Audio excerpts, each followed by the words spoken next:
All right. Kane, thanks so much for coming on the show, man. Yeah, my pleasure. Good to be here. A bit of shit's gone down recently, just a little bit. Yeah, Both Jupiter and Meteora have been very much like tangled up in this entire Libra coin meltdown that seems to be taking the president of Argentina along with it at this point. So yeah, Ben Chow has stepped down from Meteora. Meow's issuing statements about running independent legal audits into what's happened. And there's lots of claims that the two organizations might be a lot more like complicit in insider trading, or at the very least, just kind of questionable behavior with these token launches. What's your read on what's happening with Meteora and Jupiter at the moment? yeah. The Meteor Jupiter thing, I don't have any particular insight into. Hmm. It's. I guess my broad comment would be that, and we're thinking about this for Infinex as well, right? My broad comment would be anytime you are at the sort of intersection of listings or token liquidity or anything like that, the world is going to try to, you know, co-opt you, corrupt you, influence you. Like that's just, we've seen this movie so many times before. Like centralized exchange listing platforms getting, and I think that there was some element of like, oh, well, if we make it permissionless, right?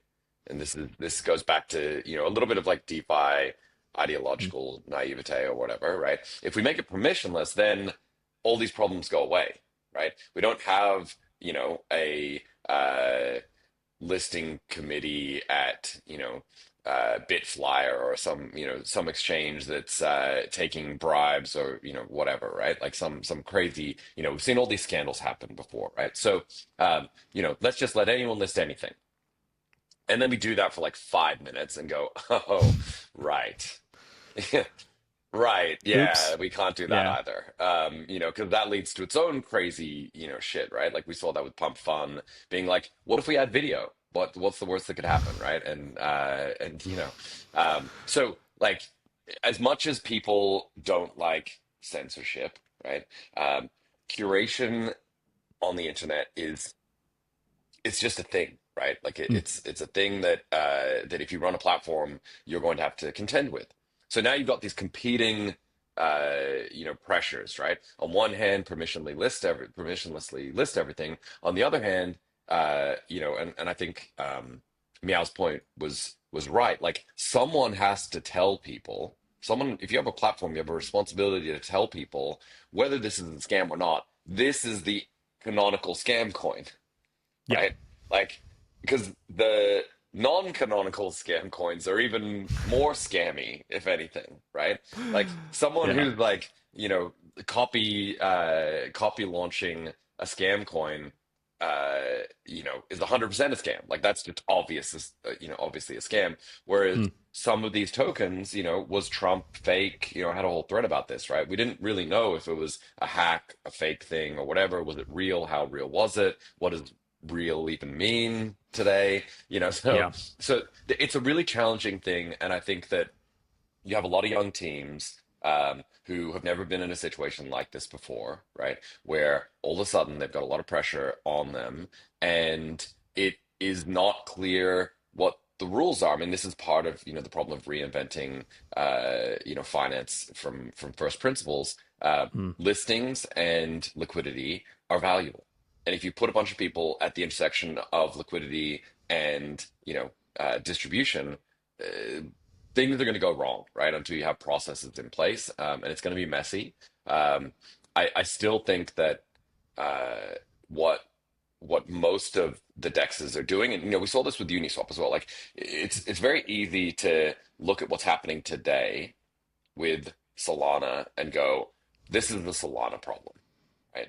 And Yep. that's just not true. That's just unequivocally not true. We saw this with Uniswap. Uniswap tried to solve this problem in a different way. They were like, we have an issue of permissionless listings, and people were, launching rug coins that, had all kinds of weird honeypot, code in them to like rug people. And it was a thing that was happening, right? And Uniswap was like, we can't do this. Like we have an interface that people are using. We can't just keep showing these rug coins, right? Especially because people are airdropping them, and you get the token and go, oh, okay, and then you know sign a thing to be able to trade it, and it would rug you, or you know, there was all kinds of stuff like that. So they created this idea of like tokenless, right? And then 1inch had their own version. So you know, they had different token lists, and there was all kinds of drama because it was like, why this person and not this one? Why do you like this thing? And again, as soon as you start curating, you're going to have people that are going to get upset. There's going to be people that try and co-opt that process. There's going to be people that try and monetize it. We saw it with NFTs. Yeah. You know, we saw this with OpenSea. Like a guy Yep. went to fucking jail, right? You know, like this is a problem anytime you are gatekeeping liquidity or access or distribution. People will either themselves try and monetize it or co-opt it, or will get Mm. co-opted by external influences trying to get access to that distribution and liquidity. This is just a fundamental problem in the market, and I think you know, um, it's very easy to see how people go down a bad path here with no processes, right? Like crypto feels so insane all the time. Okay, like you know, this guy just wants me to put his token on the page. Well, you know, what's so bad about that? Right? Like Oops. it's It's easy to see how someone gets yeah. themselves there, right? Like, you Yeah. know, I'm just putting a token on a page, like it's a meme coin, like what's the big deal? But this is why incentives matter, right? And Yeah. this is why reputational effects are important. You know, Jupiter is recognizing that whether it's a rogue employee or some, you know, process that's going on that's more institutionalized, you know, in one of the AMMs that they're associated with, there's a reputational risk. And if you're trying to scale this thing out to global distribution, you have to have a reputation for fair dealing, for Yep. fair and transparent markets. That's what we're trying to get to. And it's not a trivial problem. Like you can easily go, oh yeah, just permissionless. But then again, you have the problem of if it's permissionless, you get How chaos. do you curate this? Yeah. I mean, on Twitter, I think it was Twitter yesterday, you made a correlation between the like ICO era on ETH and meme coins now on Sol. And yeah, I've seen a lot of takes essentially saying that, you know, this is a Solana problem, that Solana is somehow like uniquely morally corrupt, all that kind of Bro, stuff. like honestly, Um, like it's like, if you weren't there for ICOs and you didn't I see wasn't. how insane it was, right? Like you cannot imagine. The thing is, you know, like the winners write history, right? And Ethereum, you know, the people who were left, right, in Ethereum got to write the history of Ethereum. And so, you know, ICO mills, these scam launches, you know, people rugging, just absolute insanity, gets, you know, put as a footnote in the history, right? Hmm. By the time we got to April, May, June of 2018, ICOs were 100% scams. It was Not 99, 100%. 100. 100%. Like Yeah. I would challenge someone to find me an ICO that happened in those, you know, that 3, 4, 5 month period that didn't completely rug. They Hmm. didn't completely rug and disappear and just take off with the money. I would be very impressed if you could find that ICO. Because again, you know, Ethereum does its ICO. Mastercoin did an ICO. Like these OG ICOs happen, right? There were 3, 6 months between ICOs. It was like, oh, this person does it, and then someone goes, oh, that's a cool idea. Okay, I'm going to do this. Then Ethereum does it, right? Then, you know, you had some of the OG ETH ICOs that happened, but again, there were few and far between. There were months, you know, at a time, right? It was like there's an Hmm. ICO in August, you know, of 2016. It was like, okay, cool, let's all get ready for it, right? And then, you know, through late 2016, they started accelerating. And then into 2017, it became, you know, weekly slash daily. And by the end of 2017, it was, you know, 50 ICOs a day, right?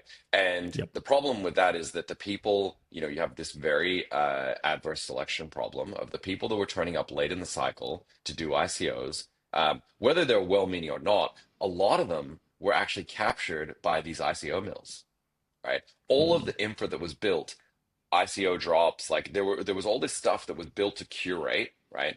And then they all got captured because ICO drops was like, wait, we can charge every ICO $50,000 to be at the top of our page and make, you know, $500,000 a day doing this.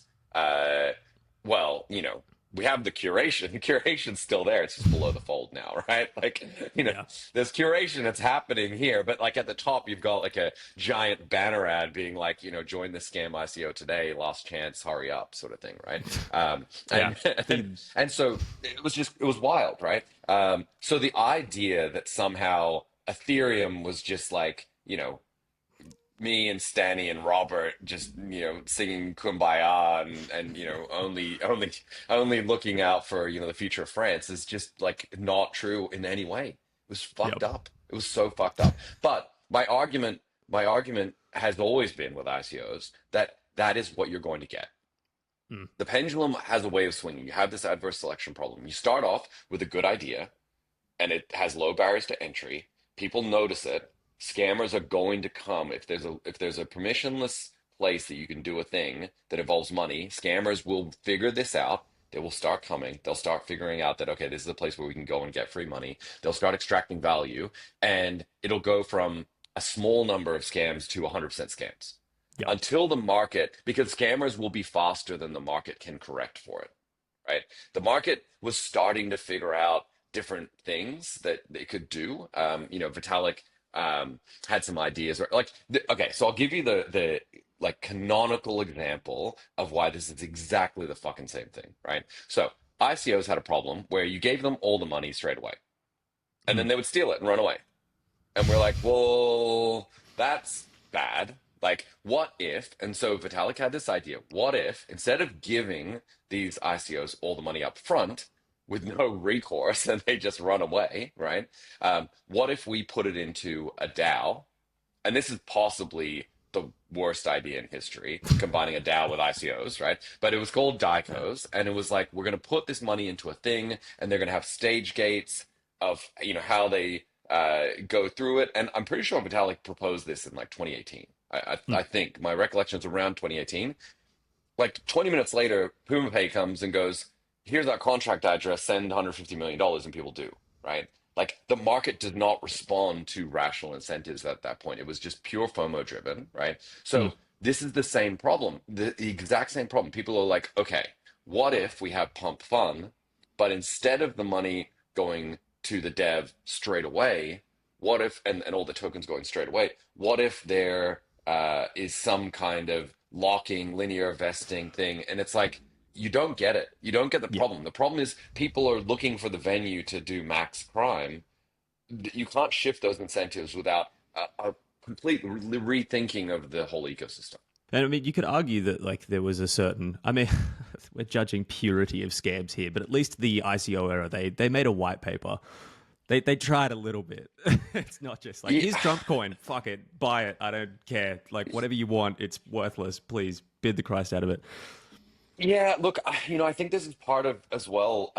You know, markets get more efficient Hmm. in good and bad ways, right? Like the market has found more efficient ways, and also, you know, post ICOs got shut down, right? Then they sort of reemerged. There was a period of time where they reemerged as like LBPs. Binance captured all the ICO flow for like a year or whatever. You know, launched Matic. A bunch of stuff happened, right? But then VCs captured ICOs. Mm. Like VCs took, and this is where you know the downside of regulatory chilling effects is you get fucked up market responses. And one of the fucked up market responses of the chilling effect of regulatory shutdown of ICOs was all the VCs turned up and said, "I'll give you money. I'm the only buyer, right? The VC cabal. I'm the only buyer. I'll buy these tokens for, you know, cents on the dollar compared to what they'll trade when they're liquid token, you know, with a listing on Binance, right? So I'm going to go out and I'm going to buy these tokens for cents on the dollar. No one else can get access to them because I'm the whitelisted buyer that's been, you know, anointed by the regulators that's allowed to buy The this shit, right? accredited investor. Yeah. Yeah, yeah. So I'm the only buyer, right? Which means prices get collapsed. I'm going to buy up 20, 30, 40, 50% of the supply, right? And then I'm going to flip it on retail. with these low float dynamics, and I'm going to sell my SAFs OTC, get, instant liquidity if I can, dump it on people as soon as possible, wait for the first unlock, like all the kind of crazy fucking VC games that went on, right? So again, you go, be careful what you wish for, because you Mm. say, well, ICOs are scams, so let's not do it, and then you get a very different form of scam, right? Yep. The low float, high FTV scam that went on for a while, right? And so now the response to that is meme coins. Because people are like, well, I'm opting out of that, so I'm going to do meme coins because, like, I just want to gamble, and I'm not going to gamble with these down only, 150 billion FDV serum tokens, right? Because it's just like nukes to oblivion, right? And now we've just recreated that cycle with meme coins, where there were some meme coins that went up, people got excited, and then people were like, oh, this is a way to extract max value. I'll just make a meme coin and then rug it straight away, right? Yeah. So, Time is a flat circle kind of shit. yeah, Just literally the that.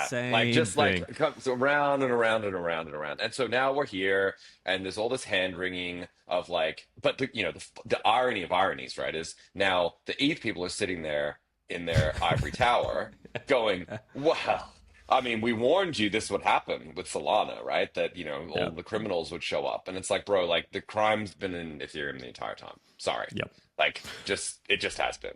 Yeah, but with that said, like I saw that you had like a bit of a dig, well, like a slight crack at Tolly on Twitter a bit as well, talking about how Solana leadership could have handled this better. Because I feel as though there was a certain awareness. What do you think like Solana leadership could have done? Because it's like we're dealing with decentralized permissionless systems.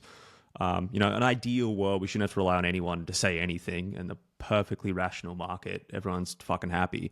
But what do you think Solana leadership could have done, or at least didn't do, that they should have done in regards to this kind of stuff? So I think there's a few problems here. One is that the Solana community has a lot of PTSD from FTX and all of the crazy Sam bullshit that went on, right? Where if someone attacks Solana, they've got an immune system, which is very powerful because they've survived through some horrible shit, right? That causes them to circle the wagons and say, Solana is great, fuck off. It's just like it's a natural response to an external attack. Any perception of an external attack, they circle the wagons and say, Solana's great, get the fuck out of here, right? And that's a natural reaction to the trauma that they've been through as a community, right? Where, you had a bunch of ETH people, including myself, doing victory laps, being like, there you go. Look, this is what we said would happen, right? They've made decisions that are more centralized, right?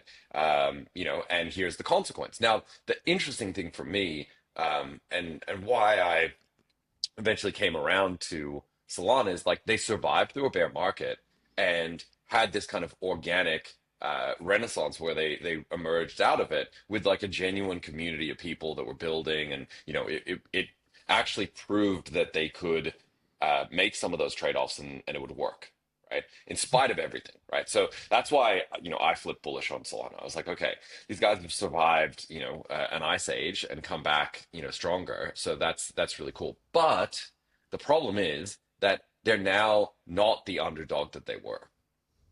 And they still have a bit of an underdog mindset of like, you can't say anything about Solana. We cannot show any weakness.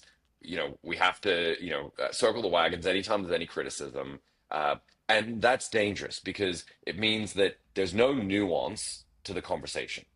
Now, I get it because you have ETH maxis waiting to take pot shots anytime something bad happens in Solana, right? Who are like, yep, you look at what they did over there. We knew that this was coming, right? But then on the other side, you've got Solana people that are like, nothing that Solana does can be bad definitionally.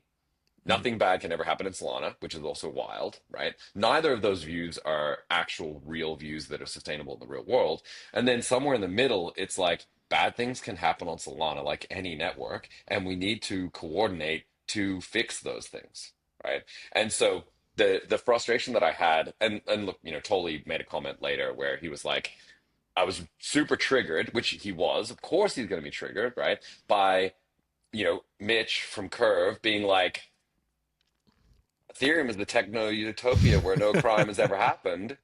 And Yeah. it's like, that would drive me crazy too. I would lose my mind. I'm like, fuck you. The problem is totally with like DeFi is like systemic risk, whatever. And I'm like, that's not right. That's not the Mm, right argument. Like the right, and this is why I had that thread. The right argument is you guys had fucking giga crime too over there. Like in your early days, it was giga crime for like a whole year. Come on. Like, mm, don't fucking bullshit me and, have this hand wringing nonsense about like, oh, Solana, look what they've created. Of course, this is how it was all going to end up, right? Could have said the same thing about Ethereum in 2017. And people did. Like the Bitcoin maxis were like, there you go. That's what pre-mines get. You pre-mine mm. something and a bunch of criminals show up, right? And so Ethereum, had this fight as the underdog against Bitcoin maxis for a long time. Now Solana's there, but Solana is a much bigger much bigger community than it was. It's not the underdog it once was, right? So they need to emerge out of this and they need to have some internal processes that they build up as a community to like fix the fuckery that's going on, right? You can't Mm. just turn a blind eye and say, well, if it's on Solana, it's fine. That's not an acceptable position at this point. And I think that that's what you're seeing with Meow going, all right, we got to fucking cut this cancer out, right? Yeah. Where exactly the cancer is, right? Like, there's no question, bad shits happen, and it needs to be addressed. And I think that the entire Solana community needs to do that. They need to recognize that it doesn't matter what the ETH maxis are saying. You can ignore it. Just fucking ignore it. It doesn't matter. It's not going to affect you, right? You need to get your own shit in order for your own reasons, right? You Mm. got to fix your own house. And I think that as soon as everyone in Solana gets that, and I think they are starting to get that, as soon as they realize that, this LA vape cabal and the Dubai cabal and, all these cabals that are running around just grifting the fuck out of everyone, like, you got to put those guys down. I'm sorry, Yeah. like you do. You just have to put those Take guys him out down. the You have to back. bury them, literally, take Just them out the back, shoot them in the head, and make an example of them so that people don't yeah. don't Okay. fuck with you again. Well, it is the thing of like I was very much an observer of I was like a DCA or of crypto in 2021, 22. Just like buy some Bitcoin, buy some ETH, whatever. And then in mid to late 2023, I started just like, okay, I want to expand my knowledge a bit more. And so I started just like playing around with things on chain. And Solana was very much just where I naturally ended up because I was like, oh, people are doing shit over here. And so that's why I like still hold a very like bullish long-term view on Solana as a network, just because I've hung out with a lot of people that build stuff. I've also, you tend to be a bit more loyal to the chain that you make money on, and I've definitely Of made course. more money on Sol than I did on ETH in the last like year. So I think Yeah. that's also where my pro Sol bias comes from. But there's clearly a lot of batshit insane infighting. Like if you look at the timeline today, it is just the vibes are not immaculate on crypto They're really Twitter at the not. moment. They are. But It's bad. that's okay. It's okay. Mm, It's actually okay. What's really interesting is, and again, I think this is something that after a long enough time you sort of become inured to it, right? That mm, like when bad things are happening and the price goes down, that's when people start losing their mind, right? yeah. Because they believe that it's like empirical validation of whatever crazy shit someone's saying about you, right? Mm, So you got a bunch of ETH people doing victory laps, and then the price of Sol goes down by like $10, and somehow that feels like that's like cosmic justice or like yep. validation of the argument, right? It's not, right? See, Like look at it's the just chart. Yeah. like, look at the chart. It's Yeah. bad, right? It's like, well, hang on a second. Whoa, whoa, whoa. You're the same people on the ETH side that are like, don't look at the chart. It doesn't matter. ETH is amazing regardless of the price, right? And we're not worried about price at all.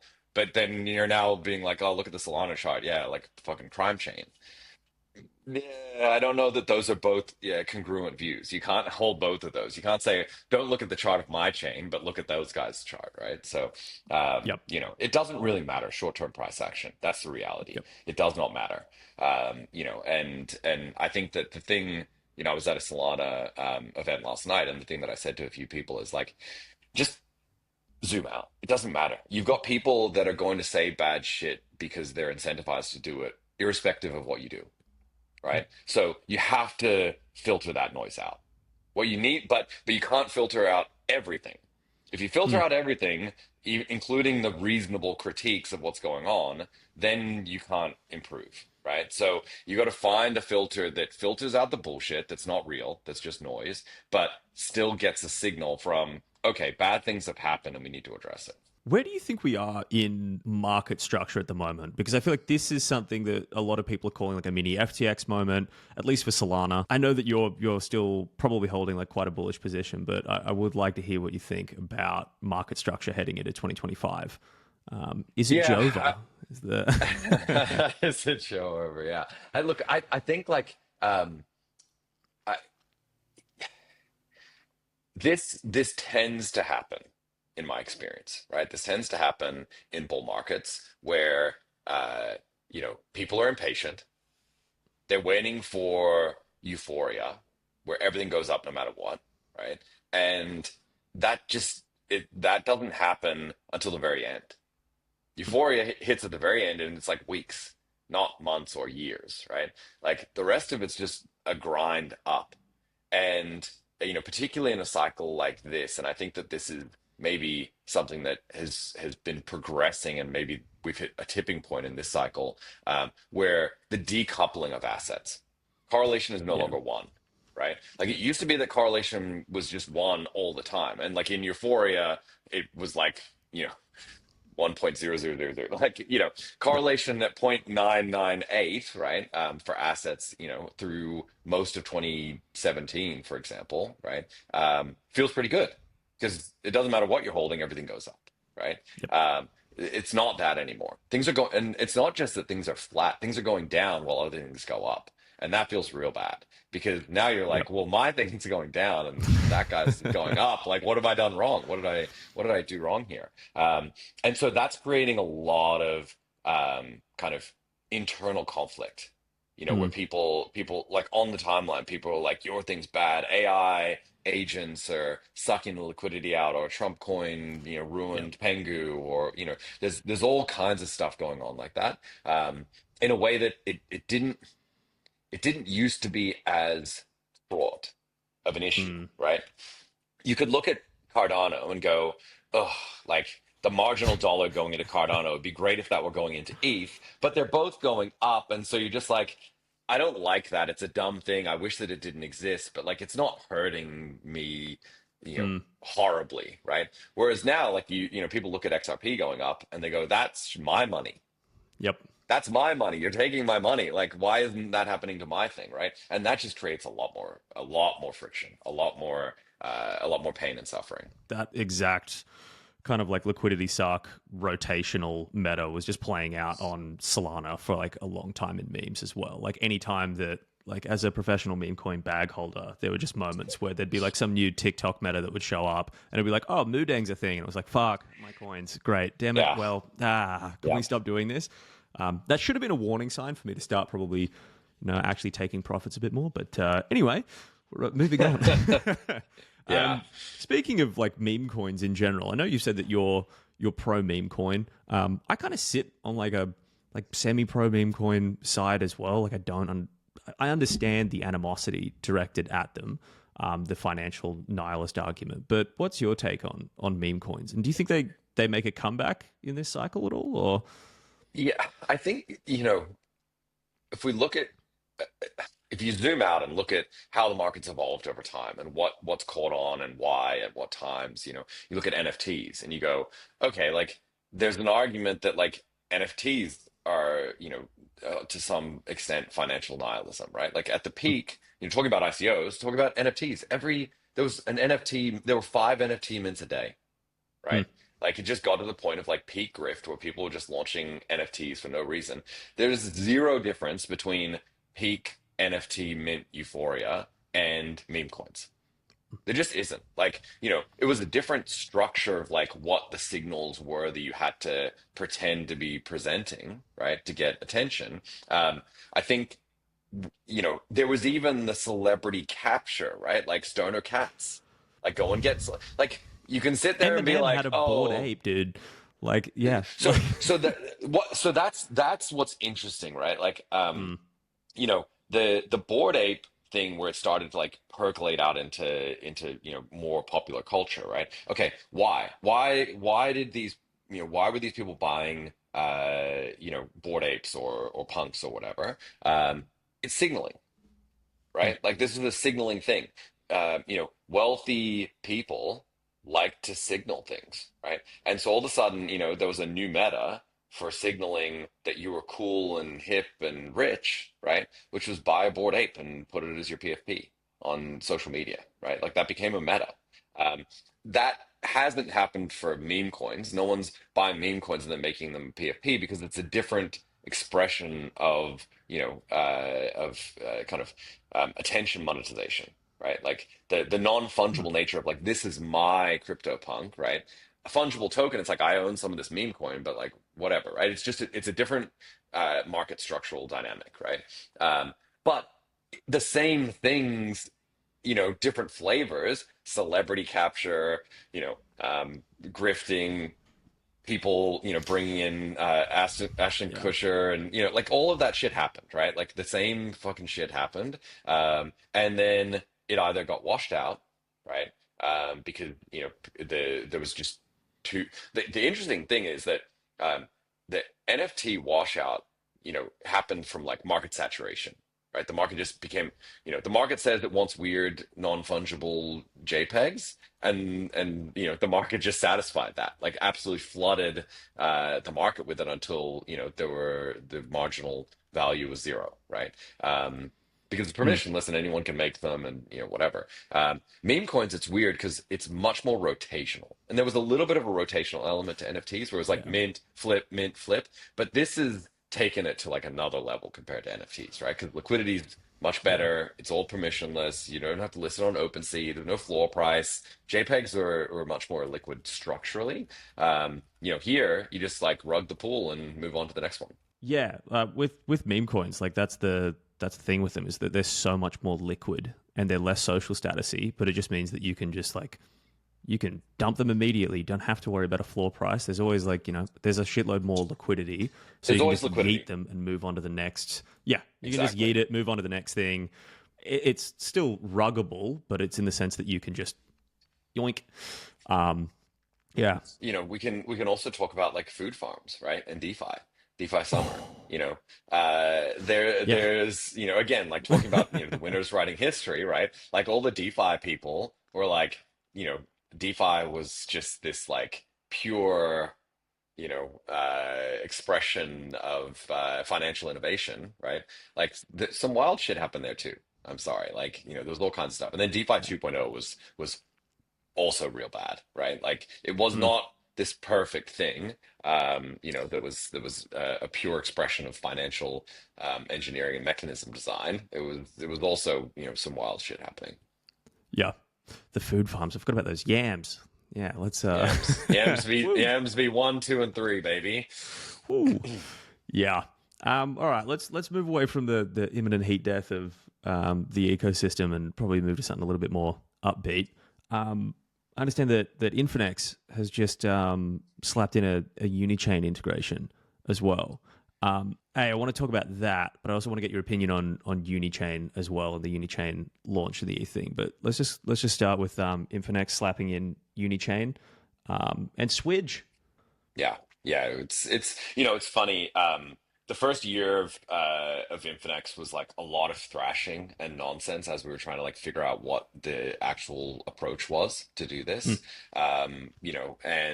And making a bunch of mistakes, having to unwind a lot of assumptions about how DeFi should be built and how we should integrate it. It was a painful, painful year. I was also not full time on the project as well. There was someone else running it, and I was kind of advising, so I was sort of watching from the sidelines, and it was like painful, just mm, max pain, the entire time. And then we sort of figured out, by like March, April last year, what it needed to look like, and then it took us 6 months to build the platform, which required uh, a lot of work, a lot of thought around the architecture, etc. And we're grinding for like 6 months, finally grinding in the right direction, doing everything right. And then we're like, here you go. And everyone's like, this doesn't do anything. Are you guys fucking retarded? And we're like, yes, but about that. but trust me, it's going to get better, right? And people are like, what is this? Like, what have you been doing? What you've been doing this for 18 months and this thing doesn't do anything? There's like some tweet from some guy that funded one of our competitors that's like, Infinex raised $65 million to do swaps and hasn't done a single swap or something like that. And it's like, Yep. so far we haven't done a single swap so far. Yep. But so the interesting thing is we spent all of this time and effort to build a platform that would be scalable. We wanted a thing that would be scalable and we could rapidly iterate on once we were there, right? And we took a while to land the architecture and to understand exactly how to do it, but then we did it. And the empirical evidence of that is it took us, we launched with 6 chains. It took us, I think, like 3 months to add Blast, right? To Mm. add one chain. We are now adding a chain every week. We added Berachain last week. We're adding Unichain. We're going to uh, add probably another like 2 or 3 chains over the next month. We took something like 6 months to land the first couple of providers, right? We did Mm. a Jupyter integration, but we didn't quite land it. It was closed. It was on chain. There were a whole bunch of structural issues with how we implemented it. And then we re-implemented it again and added Mayan and added Li-Fi. And, that took something like months. We're adding a new provider, a new swap bridge provider every week. Like the platform is now there. We've got the patterns to be able to really scale this stuff out. And on top of that, just improving the UX and just dialing it in. It's not perfect by any means. It's a very novel platform. And so there's still a lot of stuff that we're learning on the fly. But, we'll add fiat on ramps soon. Right? So people will be Mm. able to on ramp fiat. We're going to add a referral campaign. Like it's a platform now that is very modular and you can just plug shit in. And all of the people who've been working on it for, a year, 18 months know where all the plugs are and how to plug shit in. And so we're Mm. just jamming stuff in all the time and it's accelerating. And I think that, the next 3 to 6 months, we'll just see the platform, gain utility at an exponential rate. It's really, really improving rapidly. Um, so, adding Unichain is an interesting one because you go, okay, well, like, what can you do on Unichain, right? Mm. Um, why add Unichain? I was So literally we did, about to ask you this because I was like, Unichain's like it's there's very much the sentiment of like, oh boy, another L2. So but I would love to hear your take. there's a Yeah. method to the madness, right? Okay, so we add Unichain, cool. What else did we add at the same time? We added another provider, which is Uniswap X, right? Which is all of the canonical Uniswap integrations plus UniV4 with hooks, right? So the thesis is that there's going to be deep liquidity on Unichain, right? And that there will be probably 2 consumers of that liquidity in the immediate term. One will be the Uniswap app, and the other one will be Infinex.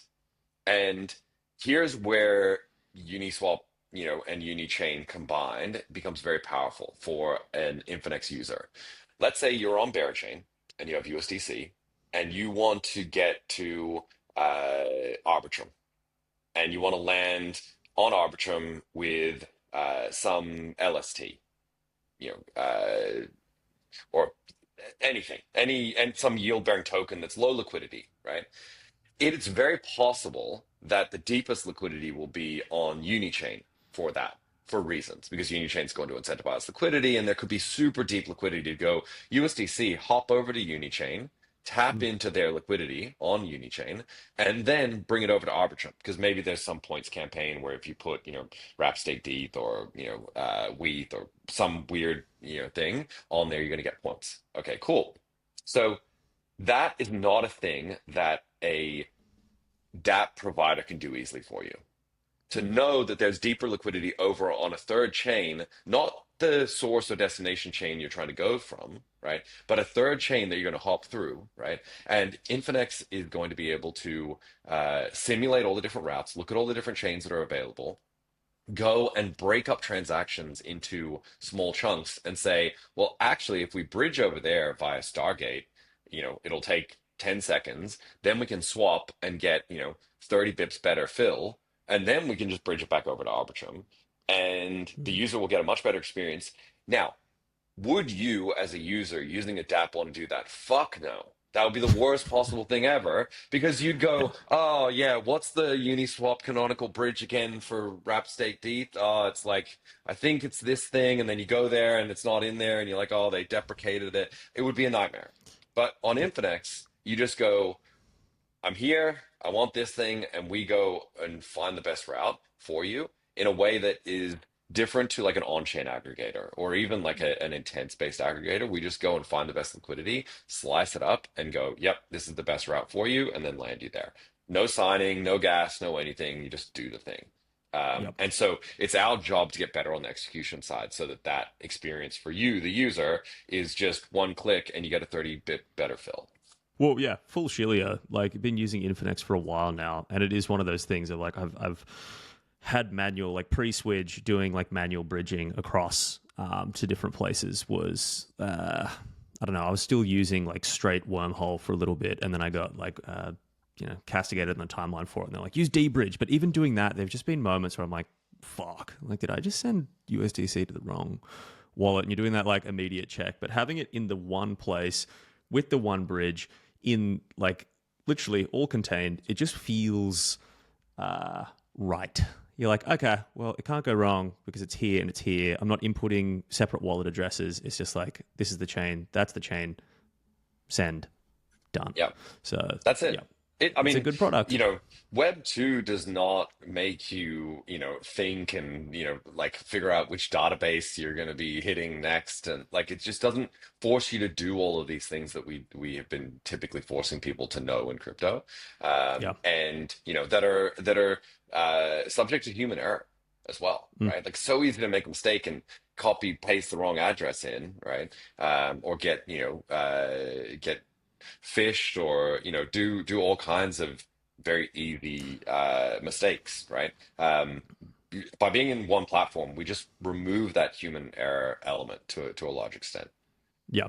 Well, there is that feeling of going to different protocols and being like, fuck, if I clicked on like an imitation protocol, like Googling something and then realizing that you've Googled the wrong dbridge. Shit, really? With what? It happened to me 2 days ago. I literally Googled something, and a sponsored link popped up, and I was kind of half paying attention, and I clicked on the link, and I was like, wait a second, this URL doesn't look right. And I'm just trained to look at the URL twice before I like connect a wallet or whatever. And I was like, oof, well played. Like you got me. Like I don't click sponsored links, but I was just not paying attention. It was just like click.